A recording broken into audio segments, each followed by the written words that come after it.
We received 2 questions about verbal speech. The first one came from Kathy.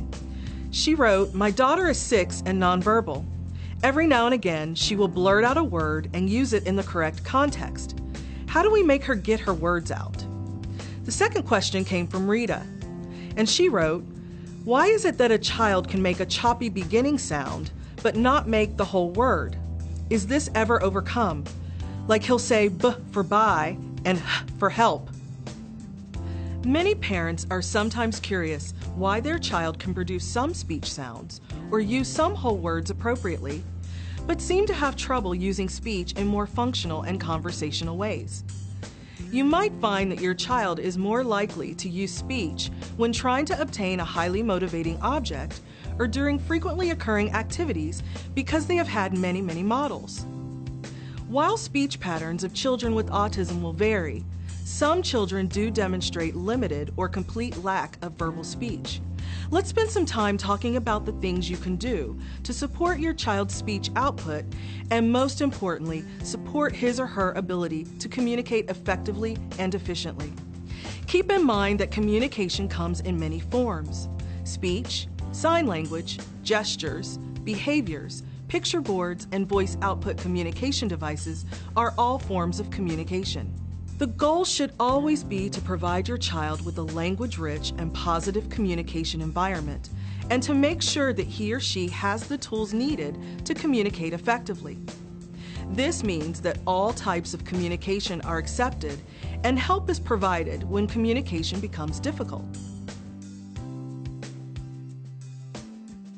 We would probably all agree that when learning new skills, it's always helpful to watch someone else do it first. This is called modeling. All children learn speech and language by being exposed to hours and hours of modeling. But for children with autism, we often need to provide a little extra help. One of the most important things you can do is to provide your child with good models for communication. Did you know that typically developing children are exposed to over 4,380 hours of oral language input by the time they reach 18 months of age? This means that children are receiving models of communication all day long. Since our kids do not develop skills in a typical way, they require a little more input from those around them using modalities that make sense to them. Oral language alone is not enough. We need to use some additional input methods. Research has shown us over and over again that visual supports work with children with autism. Visual information may be easier for them to process than auditory information. These strategies enhance the communication process because visual supports are not transient and they can be referred to as long as needed in order to make sense. Visual supports often include the use of picture symbols to support understanding, communication, social interaction, and positive behavior. Pictures can be used on a low-tech board or on a voice output communication device.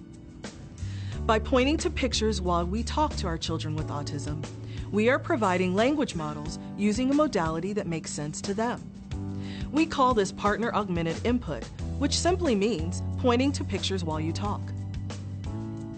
If you would like more information about visual supports or partner augmented input, visit our Facebook page and check out the note titled Resources for Autism Questions and Answers video.